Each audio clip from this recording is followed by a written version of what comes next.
Side खबरों के लिए सब्सक्राइब करें फ्लेम मीडिया और उसके बाद बेल आइकन को प्रेस करें ताकि सबसे पहले आपको मिले एक्सक्लूसिव खबरें।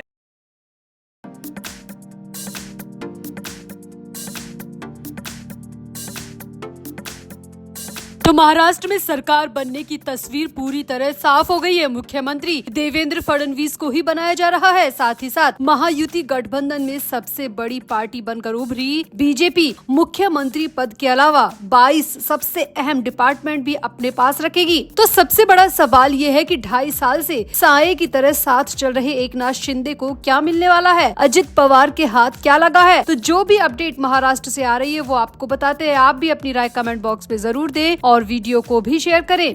तो महाराष्ट्र में सरकार गठन को लेकर बड़ी खबर आ रही है। 5 दिसंबर को मुख्यमंत्री समेत 2 उप मुख्यमंत्री शपथ लेंगे। इसी बीच सूत्रों के हवाले से कहा जा रहा है कि महाराष्ट्र सरकार में बीजेपी के पास 21 से 22 मंत्रालय होंगे। जी हां, बीजेपी अपने पास करीब 22 सबसे अहम, सबसे इम्पोर्टेंट मंत्रालय रखने वाली है। सूत्रों के मुताबिक गृह मंत्रालय बीजेपी के पास ही रहेगा। महाराष्ट्र स्पीकर पद बीजेपी को मिलेगा। वहीं बाकी 20 विभागों के बारे में भी चर्चा की जा रही है कि कौन सा डिपार्टमेंट बीजेपी अपने पास रखेगी। इसके साथ ही राज्य की नई सरकार में एकनाथ शिंदे की शिवसेना के 11 से 12 मंत्री होंगे, जबकि अजित पवार की एनसीपी की तरफ से सरकार में 10 मंत्री होंगे। ये खबरें महाराष्ट्र की मीडिया के हवाले से आ रही है। हालांकि एकनाथ शिंदे ने कैबिनेट में 16 मंत्रालयों की मांग की है, ये भी सूत्रों के हवाले से आ रहा है। लेकिन सामने आया है कि बीजेपी एकनाथ शिंदे को 12 मंत्रालय दे सकती है और अजित पवार के 10 मंत्री बनाए जा सकते हैं। सूत्रों का कहना है कि एकनाथ शिंदे और अजित पवार भी शपथ लेंगे, लेकिन उप मुख्यमंत्री के तौर पर, जबकि मुख्यमंत्री के तौर पर देवेंद्र फडणवीस का शपथ ग्रहण होना बिल्कुल तय हो चुका है। ये शपथ ग्रहण 5 दिसंबर को मुंबई के आजाद मैदान में होगा। प्रधानमंत्री नरेंद्र मोदी खुद इस कार्यक्रम में विशेष तौर पर मौजूद रहेंगे। तो सूत्रों की माने तो महाराष्ट्र में बीजेपी गृह और राजस्व जैसे पद अपने पास रखेगी। इसके साथ ही पार्टी के खाते में स्पीकर और विधान परिषद के चेयरमैन का पद भी आएगा। एनसीपी को वित्त, जबकि शिंदे की शिवसेना को शहरी विकास मंत्रालय दिया जा सकता है। इसके अलावा बाकी डिपार्टमेंट के बारे में चर्चा की जा रही है। इसके साथ ही 16 दिसंबर से नागपुर में महाराष्ट्र विधानसभा का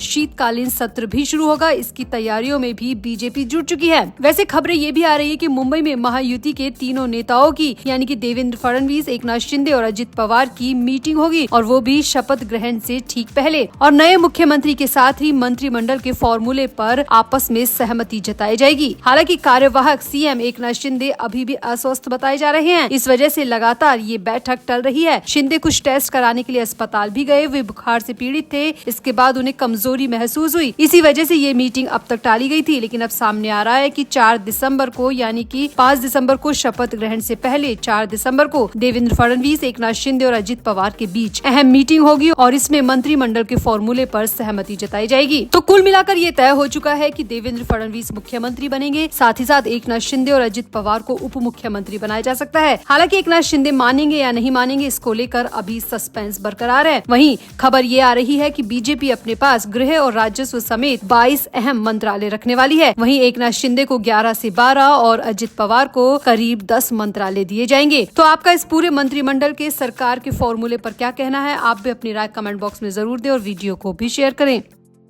तो महाराष्ट्र के विधानसभा चुनाव में बड़ी जीत हासिल करने के बाद महायुति गठबंधन में शामिल बीजेपी और एनसीपी एक अहम रणनीति पर काम कर रहे हैं। अगर वो अपनी रणनीति को सिरे चढ़ा पाए तो महाराष्ट्र में विपक्षी गठबंधन, यानी कि महाविकास अघाड़ी, पूरी तरह खत्म हो जाएगा। उद्धव ठाकरे, नाना पटोले और शरद पवार की पार्टी पूरी तरह खत्म हो जाएगी। महाराष्ट्र में विधानसभा की 288 सीटें हैं। महायुति गठबंधन को 200 सीटों पर जीत मिली है। बीजेपी ने अकेले दम पर 132 सीटें जीत ली है, जबकि उनके सहयोगी एकनाथ शिंदे के नेतृत्व वाली शिवसेना ने 57 और अजित पवार की एनसीपी ने 41 सीटें जीती। जबकि वहीं एमवीए को भारी झटका लगा। शिवसेना यूबीटी को सिर्फ 20, कांग्रेस को 16 और शरद पवार को केवल 10 सीटें मिली। जहां एक तरफ इन तीनों के बीच में एक कश्मकश चल रही है कि विपक्ष का नेता कैसे बनाया जाए, क्या ऐसी रणनीति बिठाई जाए कि विपक्ष के नेता में बैठने लायक एमवी हो सके। लेकिन अब बीजेपी ने इसका बहुत बड़ा तोड़ निकाल दिया है। जी हाँ, महाराष्ट्र का अगला मुख्यमंत्री कौन होगा, इसे लेकर भले ही सस्पेंस दिखाया जा रहा है, लेकिन ये सस्पेंस नहीं है बल्कि ये सियासी चालबाजी है, क्योंकि अब एक बड़ी जानकारी महाराष्ट्र की राजनीति से सामने आ रही है कि बीजेपी और एनसीपी चाहती है कि एकनाथ शिंदे को नई सरकार में उप मुख्यमंत्री नहीं बनाना चाहिए, बल्कि उन्हें विपक्ष के नेता का पद दे देना चाहिए। ये निश्चित रूप से हैरान करने वाली बात है, क्योंकि अगर एकनाथ शिंदे इसके लिए राजी हो जाते हैं तो महाविकास आघाड़ी के पास महाराष्ट्र में कुछ नहीं रह जाएगा। महाविकास आघाड़ी का यहीं पर दी एंड हो जाएगा। बीजेपी और एनसीपी के लिए ये रणनीति इसलिए भी कारगर साबित हो सकती है, क्योंकि अगर शिंदे विपक्ष के नेता बने तो विधानसभा में महाविकास आघाड़ी की आवाज बिल्कुल कम हो जाएगी और सरकार को हर दिन होने वाली आलोचना का सामना भी नहीं करना पड़ेगा। विधानसभा में विपक्ष के नेता का पद मुख्यमंत्री के बाद दूसरा सबसे बड़ा पद माना जाता है। यहाँ आपको बता दें कि एनसीपी के एक प्रवक्ता ने द इंडियन एक्सप्रेस से बातचीत में कहा कि बीजेपी चाहती है कि एकनाथ शिंदे सरकार का हिस्सा बने, लेकिन वो देवेंद्र फडणवीस के नीचे काम करने के लिए तैयार नहीं है। एमवीए में शामिल दलों में किसी के पास भी इतने विधायक नहीं है कि वो नेता विपक्ष के पद पर दावा कर सके। हालांकि वो मिलकर अगर दावा पेश करे तो विपक्ष के नेता का पद हासिल कर सकते हैं, लेकिन अब नई रणनीति ये सामने आ रही है कि यहाँ पर एकनाथ शिंदे को ही विपक्ष के नेता का पद देने की तैयारी चल रही है। हालांकि मुख्यमंत्री पद को लेकर चल रही खींचतान के बीच एकनाथ शिंदे अपने गांव चले गए थे, वहां उनकी तबीयत भी बिगड़ गई और इसके बाद वो वापस मुंबई भी लौट आए और खबरों में कहा गया कि एकनाथ शिंदे नाराज है। लेकिन यहाँ पर बीजेपी और एनसीपी एकनाथ शिंदे को मुख्यमंत्री के बाद सबसे बड़ा दूसरा पद देने की तैयारी कर रही है और वो पद है विपक्ष के नेता का पद। इससे महायुति एक ही तीर से कई निशाने करेगी, क्योंकि एकनाथ शिंदे का खेमा खुश हो जाएगा, क्योंकि मुख्यमंत्री के बाद विपक्ष के नेता का पद सबसे बड़ा होता है और वहीं पर एमवीए का भी सर्वमूल नाश हो जाएगा। तो आपका बीजेपी, एनसीपी और एकनाथ शिंदे की इस रणनीति पर क्या कहना है? क्या वाकई में एकनाथ शिंदे को विपक्ष के नेता का पद दे देना चाहिए, या फिर सरकार के कामों की आलोचना करने के लिए वाकई में विपक्ष के नेता का पद एमवीए के पास जाना चाहिए? आपको क्या लगता है? आप भी अपनी राय कमेंट बॉक्स में जरूर दें और वीडियो को भी शेयर करें।